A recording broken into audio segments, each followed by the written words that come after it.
bendito nombre de Jesús, del 1 al 13, en el nombre de Jesús. Dijo el Señor a Samuel: ¿hasta cuándo llorarás a Saúl, habiéndolo yo desechado para que no reine más sobre Israel? Llena tu cuerno de aceite y ven, te enviaré a Isaí de Belén, porque de sus hijos me he provisto de rey. Y dijo Samuel: ¿cómo iré? Si Saúl lo supiera, me mataría. El Señor respondió: toma contigo una becerra de la vacada y di: a ofrecer sacrificios al Señor he venido. Y llama a Isaí al sacrificio, y yo te enseñaré lo que has de hacer, y me ungirás al que yo te dijere. Hizo pues Samuel como le dijo el Señor, y luego que él llegó a Belén, los ancianos de la ciudad salieron a recibirle con miedo y dijeron: ¿es pacífica tu venida? Él respondió: sí, vengo a ofrecer sacrificio al Señor. Santificaos y venid conmigo al sacrificio. Y santificando él a Isaí y a sus hijos, los llamó al sacrificio. Y aconteció que cuando ellos vinieron, él vio a Eliab, dijo: de cierto, delante del Señor está su ungido. Y el Señor respondió a Samuel: no mires a su parecer, ni a lo grande de su estatura, porque yo lo desecho. Porque el Señor no mira lo que mira el hombre, pues el hombre mira lo que tiene delante de sus ojos, pero el Señor mira el corazón. Entonces llamó Isaí a Aminadab y lo hizo pasar delante de Samuel, el cual dijo: tampoco éste ha escogido el Señor. Hizo pasar Isaí a Samá, y él dijo: tampoco a éste ha elegido el Señor. E hizo pasar Isaí 7 hijos suyos delante de Samuel. Pero Samuel dijo a Isaí: el Señor no ha elegido a estos. Entonces dijo Samuel a Isaí: ¿son estos todos tus hijos? Y él respondió: queda el menor que apacienta las ovejas.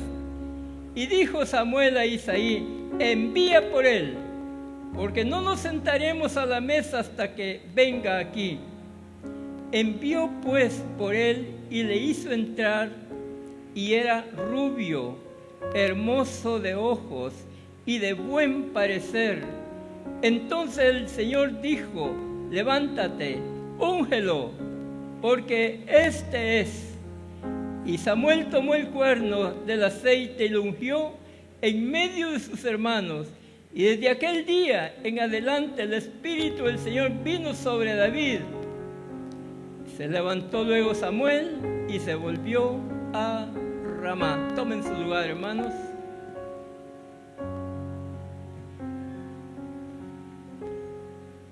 Vamos a hablar de lo que es, hermanos amados, lo que Dios mira y lo que nosotros vemos.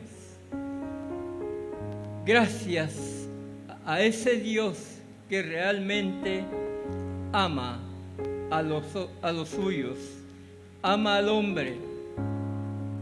Seguramente no como nosotros lo hacemos, pero Él tiene un amor tan grande, no solo para buenos, sino para malos.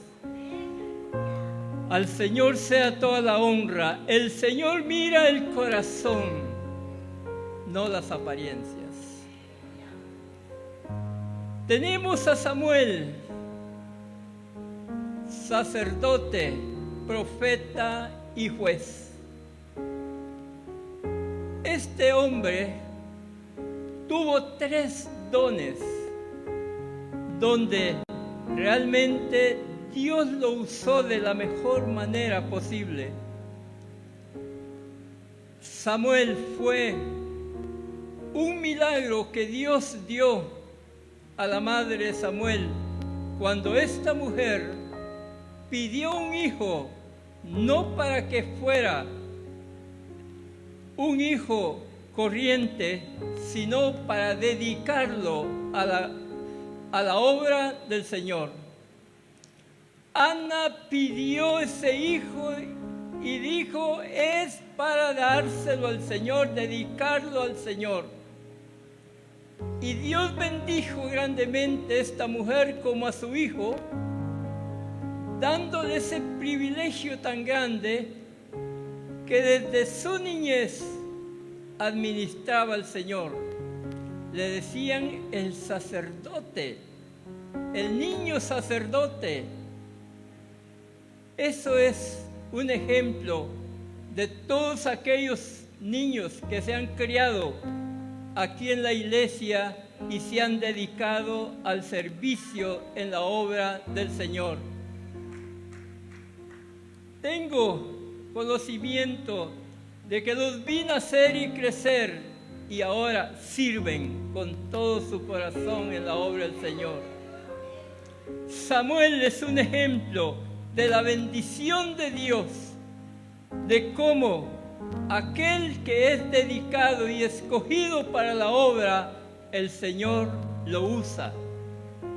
Sacerdote, profeta y el último juez de Israel fue Samuel, un hombre que verdaderamente dedicó su vida al servicio del Señor, y la población lo reconoció que era un hombre consagrado a la obra de Dios. También tenemos a Saúl, un rey destituido. Este hombre comenzó muy bien en lo que fue el reinado, pero poco a poco empezó a corromperse. El pecado, hermanos, no entra de una sola vez, paulatinamente va. Cuando la persona comienza a descuidar lo que Dios ha puesto en sus manos, comienza a menospreciar lo que Dios ha dado para él en el bien hacer de su obra, comienza a despreciarlo. Este es el resultado, que el fracaso espiritual va escalonado, poco a poco va bajando y Dios ya va teniendo quién sustituirá a esta persona. Saúl empezó muy bien su reinado, pero ¿qué pasó después? Se hizo una persona con arrogancia, con soberbia y desobediente. Y no es solamente esto lo que él hizo en cuanto en su vida material, mostrando una vida religiosa de la cual no la vivía. Y esto hizo que Dios lo cortara, por hablar en estos términos. Pero con todos los defectos que tenía Saúl, Samuel lo amaba. Samuel seguramente intervenía por la vida de Saúl delante de Dios. Y prueba de ello tenemos en el primer versículo del capítulo 16. Dijo el Señor a Samuel: ¿hasta cuándo llorarás a Saúl, habiéndolo yo desechado? Amados hermanos, cuando Dios desecha a una persona, ya no hay reversible. Es cuando Dios dice hasta aquí nomás, cuando la persona cree que es capaz de hacerlo todo y cuantas cosas, y cree que solo Él, no darle la gloria, la honra debida a su nombre. El Señor vemos este ejemplo de cómo cortó a Saúl en su reinado. El pueblo de Israel se negó a seguir siendo gobernado por nuestro Dios en la forma teocrática, que Dios era su rey, su gobernador, pero ellos dijeron no. Queremos un rey que salga con nosotros a la guerra físicamente. Esto era un rey en cuanto elegido de la forma democrática, o sea, la voz del pueblo, no fue de Dios, pero Saúl fue elegido por el pueblo, y ahora este pueblo ha comenzado a sufrir las consecuencias de ese rey y de haber dejado de ser gobernado por el Señor, que Él era su rey en todo, pero cambiaron por un hombre. Ahora el Señor se ha buscado un nuevo rey, y este es David. Todos conocemos la historia de este rey, pero a Dios gracias que fue un hombre que sí entregó su vida al Señor. Aparte de Jesús, este rey David fue uno de los más grandes de Israel, aparte de Jesús. Este rey, Dios lo usó para que él conquistara todo el territorio que Dios había dado al pueblo de Israel.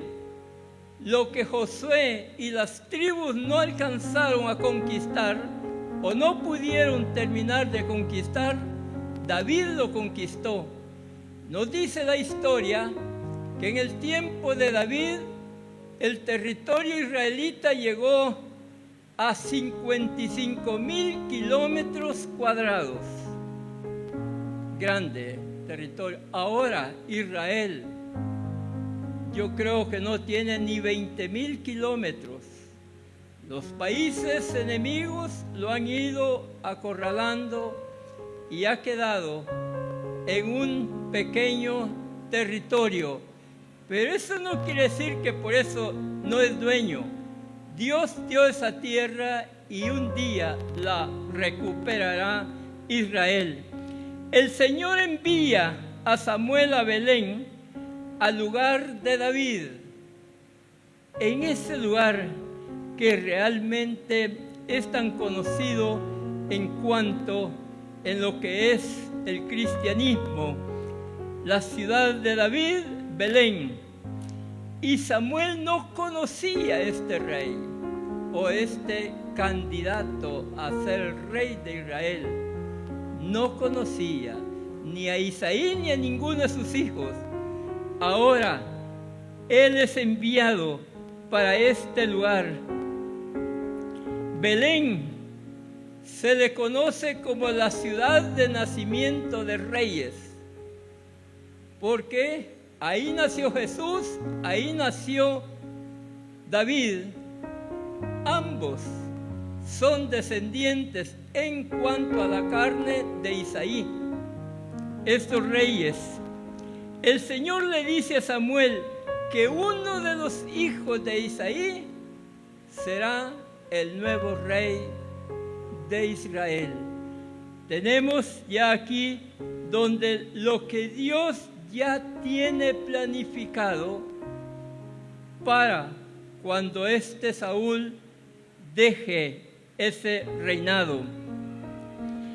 Y Samuel realmente no conocía a David, pero llega a la casa de Isaí. Seguramente sorprendió tanto a los habitantes como a Isaí que llegara Samuel y a ofrecer un sacrificio, pero que en ese sacrificio estaría ungiendo al futuro rey aquel escogido del Señor, lo que dice que es conforme a su corazón, es la elección que Dios hizo en cuanto a David para que él fuese ese rey. Ahora, cuando ya hicieron la ceremonia del sacrificio, ahora dice Samuel, ahora vamos a ungir a uno de tus hijos. Y de seguro que preparó a todos conforme a su nacimiento, primogénito, segundo, tercero y así, hasta los 7 que Isaí le presentó. 7 hijos candidatos en cuanto a la carne, ser el rey de Israel. Pero sería cuando Saúl dejara este lugar y lo debería de ocupar. El primogénito Isaí, llamado Eliab, nos dice que era un joven con características de Saúl. Era alto y de buen parecer, y seguramente impresionó a Samuel. Cuando lo vio, Samuel dijo, de seguro aquí está delante el Señor, el ungido del Señor. Es lo que pensó Samuel. Aquí está. Y el Señor verdaderamente le dice que no es él. En el versículo 7 que leíamos, el Señor responde a Samuel, no mires a su parecer ni a lo grande de su estatura, porque yo lo desecho, porque el Señor no mira lo que mira el hombre, pues el hombre mira lo que tiene por delante de sus ojos, pero el Señor mira el corazón, no las apariencias. La gloria sea al Señor Jesús.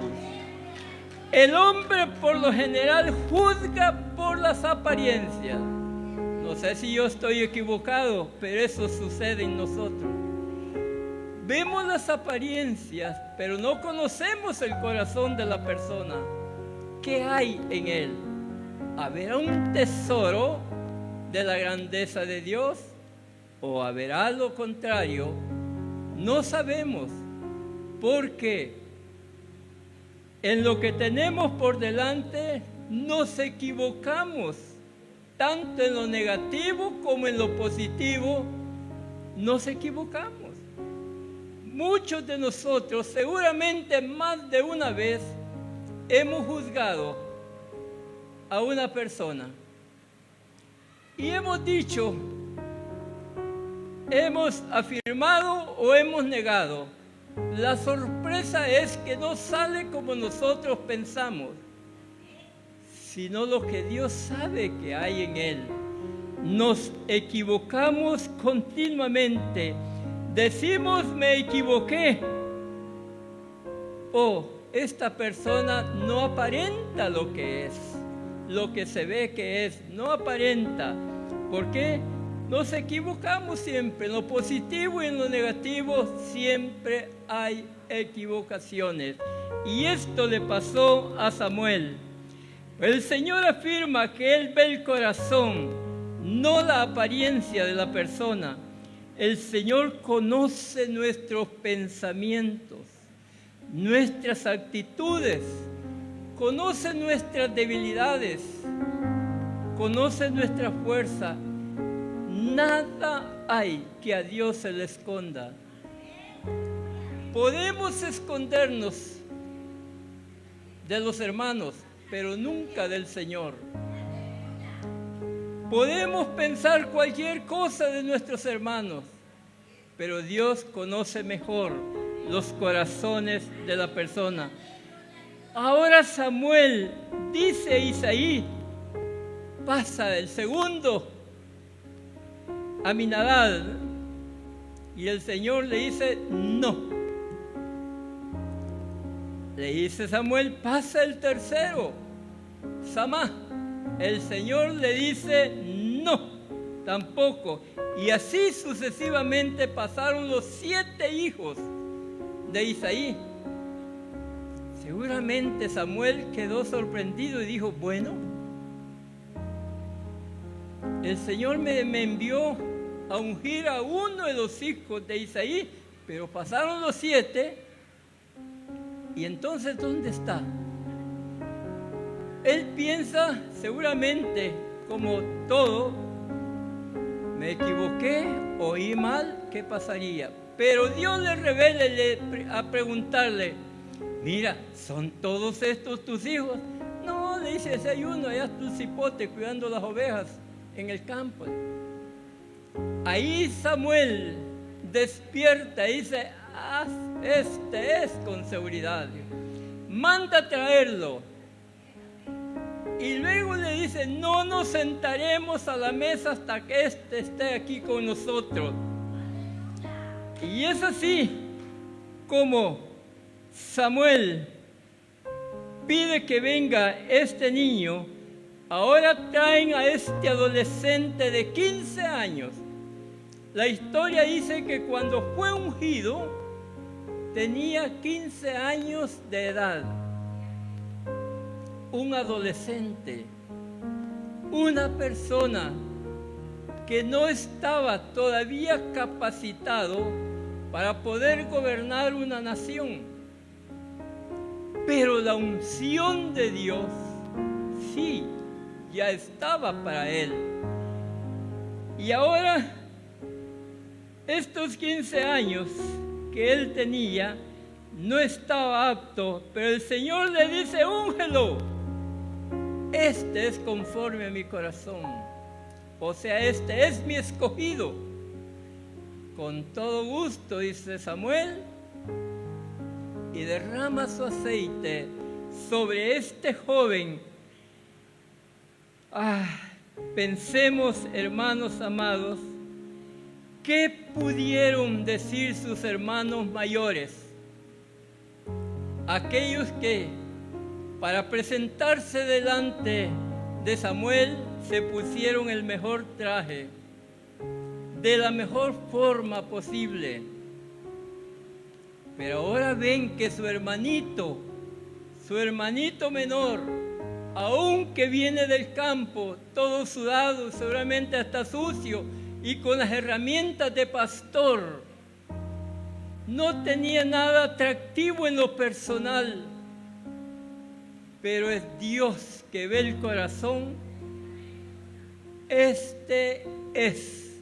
¿Y qué podían decir? Ahora, mis hermanos amados, este es un ejemplo.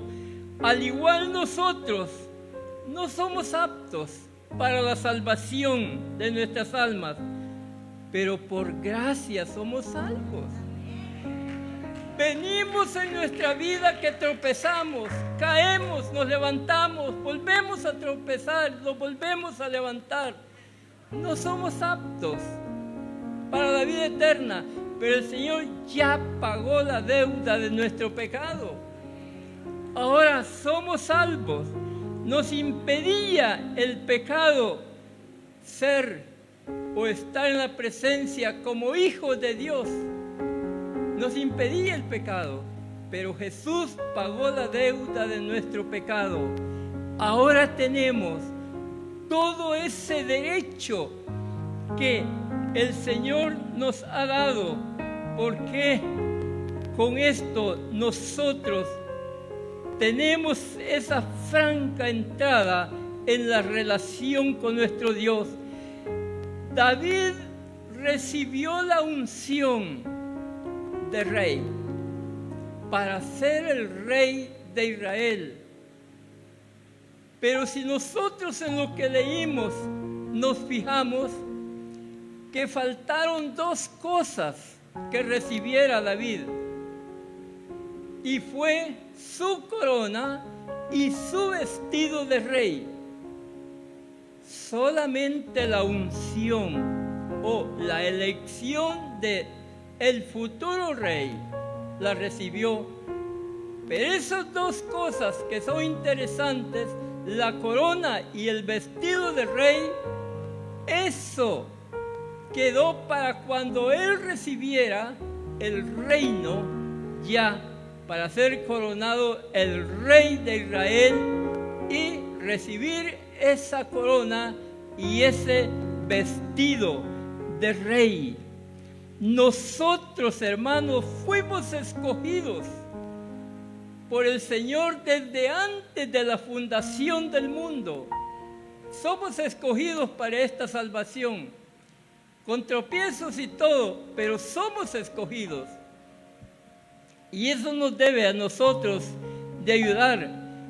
Pero la corona de vida la recibiremos, hermanos, hasta el día del arrebatamiento. Recibiremos la corona y ese vestido de bodas que nosotros vamos a recibir cuando sea ese arrebatamiento. Por lo tanto, nosotros, hermanos amados, estamos en el mejor camino delante de Dios, escogidos. Postrero vamos a recibir esa corona de vida. ¡Ah, qué bonito! Hermanos, realmente la obediencia siempre significa un sacrificio, someter nuestra vida a la obediencia. No es fácil negarse de aquello que tanto nos ha dado satisfacción, pero renunciando a todo aquello que Dios no lo aprueba, es un sacrificio, pero vale la pena. Estamos en la dirección perfecta del Señor. Saúl como persona y estaba desechado en cuanto a la presencia de Dios, pero él podía volver a tener una relación con el Señor. Podía pedir ese perdón del Señor y el Señor podía perdonarlo. Podía llegar a tener esa relación que tuvo antes con el Señor. Podía tenerla, pero demasiado tarde para recuperar su reino. El reino ya lo tenía para otro. Ya otro había tomado ese reino. Solo se esperaba que Saúl se apartara y el nuevo rey ya estaba. Por lo tanto, hermanos amados, esto es un ejemplo para la iglesia. Si nosotros no somos responsables con lo que Dios nos ha confiado, a la larga se nos acabarán las mentiras o las excusas del por qué no servimos mejor al Señor. ¿Por qué no hacemos esto o lo otro? ¿Por qué nos negamos a venir a este lugar a rendirle adoración al Señor? Es una lástima cuando a alguien se le dice: hermano, no lo vi en el culto, ¿qué pasó, hermano? Ay, no me quedó lugar. Y en la hamaca, meciéndose, y no le quedó lugar. Mire que estuve enfermo, durmiendo. Se acabarán estas mentiras o estas excusas, hermanos. ¿Y cuál es lo que sigue? Otro tomará su corona. ¿No ha pensado en eso? Que otro tomará la corona que está destinada para su vida. Y hay un corito que dice: no dejes que otro tome tu corona. Saúl era rey, pero fue destituido. ¿Cuántos lastimosamente están inscritos en el libro de la vida, pero son borrados? Porque nuestras actitudes son las que hacen que nuestro Dios haga esto. Todos algún día daremos cuenta delante de Dios de nuestra vida. Cuando estemos delante de el Señor, cuando Él nos llame y daremos esa cuenta. ¿Qué excusa podemos poner? Delante de Dios no hay, delante de los hombres sí hay, porque podemos mentir y que nos crean, pero ¿qué sirve? Nuestro Dios, imposible que le mintamos, imposible que nos crea lo que Él sabe anticipadamente, lo que somos nosotros. Saúl estaba tan preocupado por el qué dirán, por el qué diría la gente de él, pero no estaba preocupado por esa relación que debía de tener con Dios. En el capítulo 15 de este mismo libro, versículo 30, dice Saúl a Samuel: yo he pecado. Pero hasta ahí, pero no dice que me voy a arrepentir ni que nada. Yo he pecado, dice. Pero te ruego que me honres delante de los ancianos de mi pueblo. Vaya, qué bonito. Todo el pueblo sabía lo malilla que se había hecho Saúl. Malvado, de cuántas formas y muchas cosas. La gente sabía lo que era y que ya no lo aguantaban. ¿Qué podía decir Saúl de él? Si él decía: miren una gran persona que tenemos de rey, ¿o qué? Capaz lo apedreaban a Samuel, porque no era cierto lo que estaba diciendo. Hermanos, ¿qué puede decir una persona de alguien que no vive la vida como debería de vivirla? Lo mismo sucede cuando hay un enterramiento. La persona que va a administrar ese enterramiento lleva un mensaje para los que asisten a este enterramiento. Si la persona, sea hembra o varón, una persona que perseveró en el camino del Señor, murió, pero de la mano con el Señor. Sobra de qué hablar de esa persona. Cosas tan bellas que se pueden decir de esta persona, que amó al Señor, que perseveró hasta el fin. Pero ¿qué podemos decir de un incrédulo? Aquel que no quiso nada con el Señor, aquel enemigo del Señor. ¿Qué puede decir uno ante la gente, especialmente los que lo conocieron? No se puede decir nada. Aquí Saúl le dice que lo honre delante de los ancianos. ¿Pero qué? No se puede, hermanos amados. Saúl buscaba que el pueblo le diera su aprobación por la apariencia religiosa que él mostraba.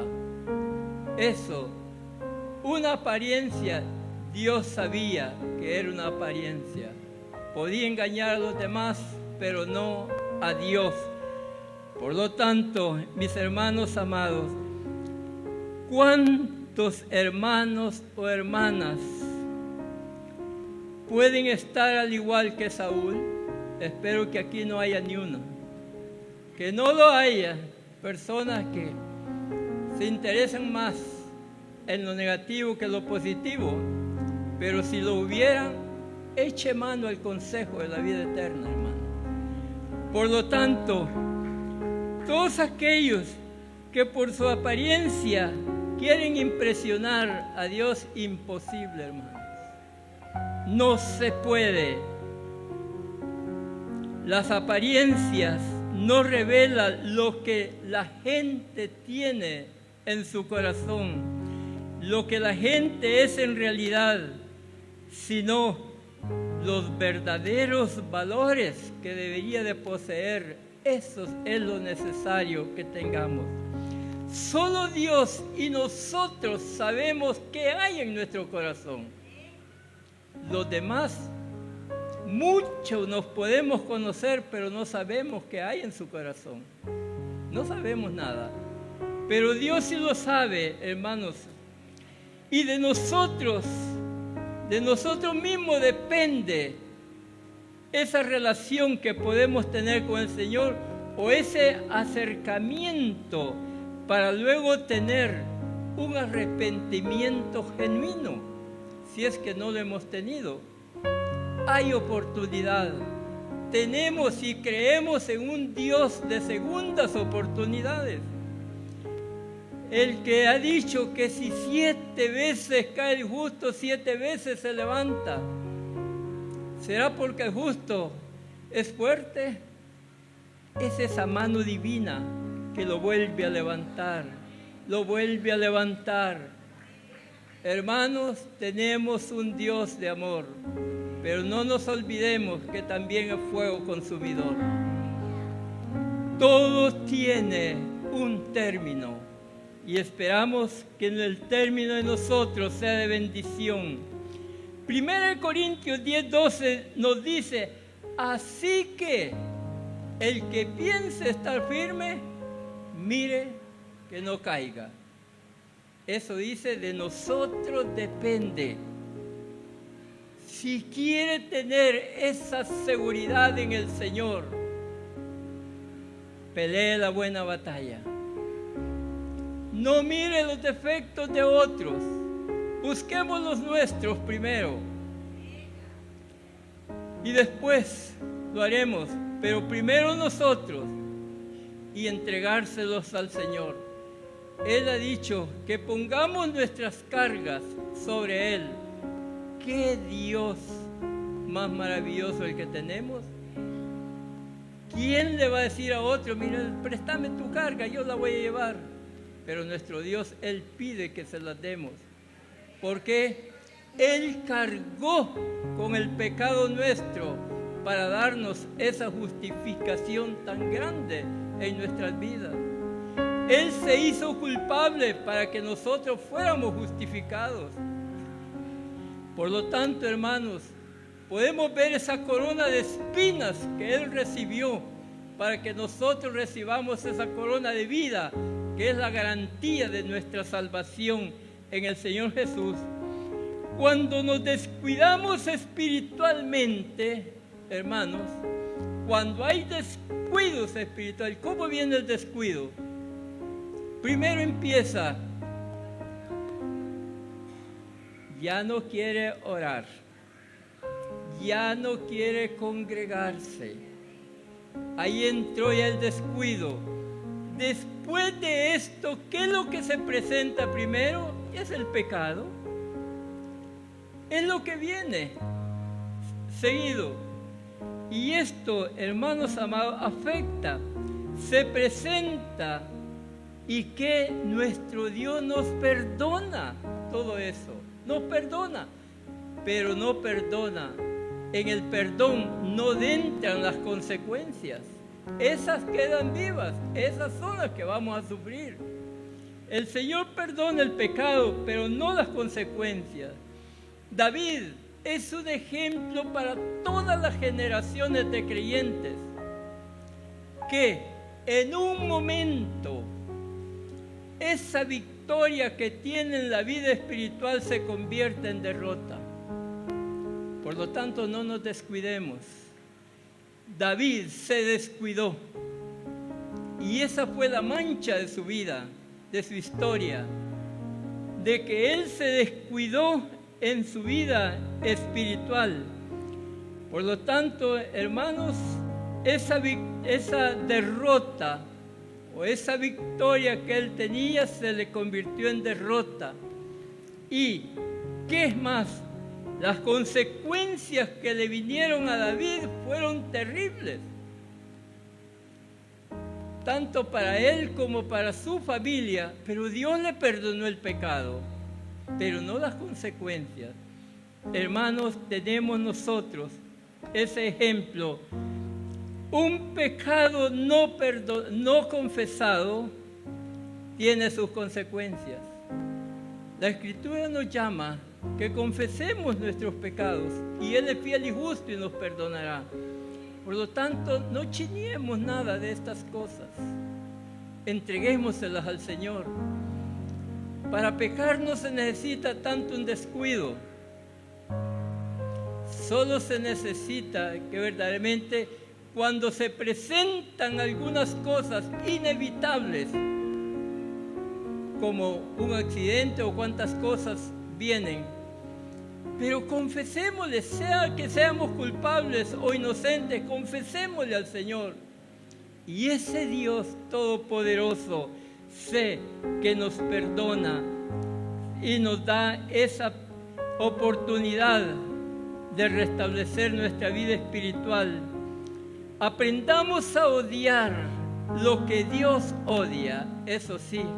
¿Qué es lo que odia el Señor? Es el pecado dentro de su pueblo. Eso es lo que Él no tolera. No lo toleremos nosotros. Aprendamos a amar lo que Dios ama también, porque Dios lo hace, y es cuando su pueblo se ama los unos a los otros, como el Señor nos ha amado, saber amarnos, no importando esas diferencias personales que se dan, o cosas que a veces pensamos que son negativas. Dejemos que sea el Señor quien haga todo esto. Nunca presumamos de santidad. Es necesario que la hagamos realidad, que la vivamos y no la presumamos. La vivimos, tenemos una recompensa delante de Dios. Pero si presumimos, tenemos su rechazo. Por lo tanto, mis hermanos, no presumamos de santidad, sino que vivamos haciendo la realidad en nuestras vidas. Todos somos hijos de un Dios todopoderoso, nuestro Señor Jesucristo, y tenemos esa oportunidad tan grande de alcanzar esa gracia y ese perdón de nuestro Señor. Y no hay honra más grande en el mundo para los creyentes, es que el Señor nos llame ser hijos de Dios. Es una honra donde verdaderamente el mundo mismo se sorprende.